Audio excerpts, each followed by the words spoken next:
মনে করি যে মিডল ইস্টের যারা ভালো র্যাঙ্কিংয়ে আছেন বা মিনিমাম 50,000 টাকা যারা ইনকাম করতে পারেন, আমার মনে হয় যে বেটার মিডল ইস্টই বেটার, আরব গালফই বেটার। সবচেয়ে খাওয়া দাওয়া কোনো টেনশন নাই। মানুষ ওই দেশে যদি আপনি এক টাইম যদি খাবার না পান, কেউর কাছে যা বলেন যে ভাই আমার কিছু খাবার দিই, আপনি দিয়ে দিব, বা আপনি এক সপ্তাহ 1 মাস কেউর বাড়িতে বেরোতেও পারতেছেন। আর এই ইউরোপে এই সিস্টেমটা নাই। আচ্ছা, এখন এই জায়গায় তো বেকার আছেন, প্রতি মাসে কেমন টাকা খরচ হয় আপনার? মিনিমাম তো 400 ইউরো তো যাই। তো 400 ইউরোতে কত টাকা আসে বাংলার? তো বাংলা যদি কাতার থেকে বৈধভাবে ইতালিতে আসছে, তো আসলে দালাল মুক্ত কিভাবে কাতার থেকে বা মিডল ইস্ট থেকে মানুষ ইউরোপে আসে, তো এই বাইক থেকে আসলে জানতে পারবো। ভাই কেমন আছেন? জি আলহামদুলিল্লাহ ভালো, আপনি ভালো আছেন? জি আলহামদুলিল্লাহ। তা আপনি কিভাবে নিজে আসলেন ইউরোপে সফল হলেন? ভাই আমি দীর্ঘদিন ছিলাম কাতারে। তো কাতার প্রায় আমি 7 বছরের মতো ছিলাম। তো ওইখান থেকে এক এজেন্সি সাথে যোগাযোগ হয় আমার। এজেন্সি কি বাংলা কোনো এজেন্সি না আরাবিয়ান বা কি? না, এটা একটা ফিলিপাইনি একটা এজেন্সি ছিল। তো ওইখান থেকে মানে আমার একটা ফ্রেন্ডও আসছে, তো ও বলছে যে এই এজেন্সিতে যাও, এই এজেন্সিতে গেলে এটা হতে পারে, সম্ভাবনা থাকবো। তারপরে আমি চিন্তা ভাবনা করলাম বেশ কিছুদিন, প্রায় 15-20 দিনের মতো চিন্তা ভাবনা করলাম যে কী করা যায়, আসলে লাইফটা একটু উন্নত করালে কী করা যায়।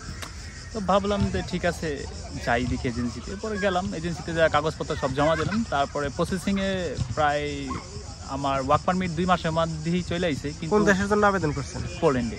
পোল্যান্ড, হ্যাঁ। তারপরে আপনার আমি ওয়ার্ক পারমিট আসার পরে আমি অ্যাম্বাসি ডেট পাই না প্রায় বিগত 6 মাস, মানে টোটালি আমার 8 মাস লাগছে আমার পোল্যান্ডে আসতে।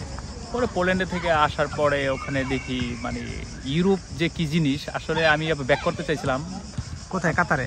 হ্যাঁ, আধা ঘন্টা পরে আমি এয়ারপোর্ট থেকে নামে বাসা আসার পরে আমি ব্যাক করতে চাই যে ইউরোপ আমার ভালো লাগে না। মানে কাতারে কি কাজ করতেন?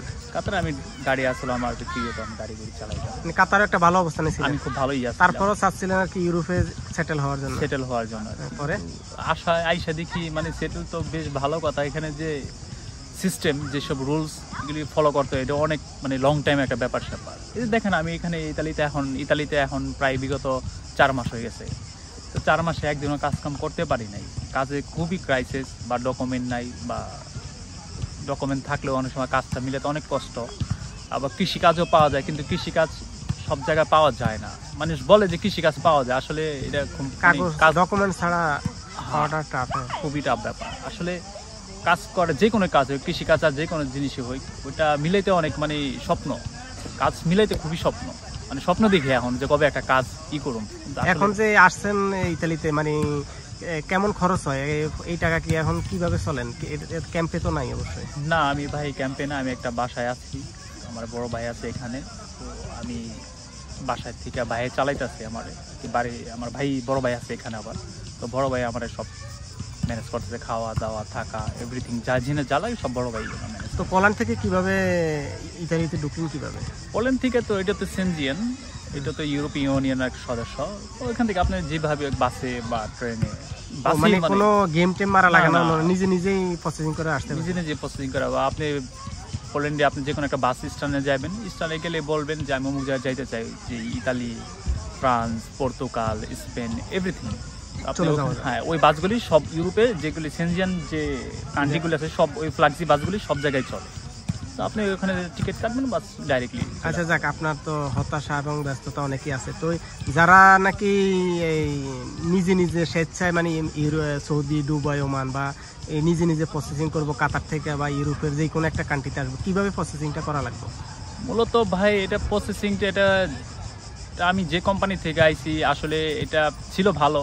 এখন একটু মানে লোকজন বিশেষ চাপ, তো এখন কোম্পানি একটু মানে এদিক সেদিক করে। তো আশা করি যদি সৌদি আরবে যারা আছে বা দুবাইতে যারা আছে, যা ভালো কোনো এজেন্সি যদি তাদের সাথে সম্পর্ক থাকে, তাহলে আসতে পারবো নিজে।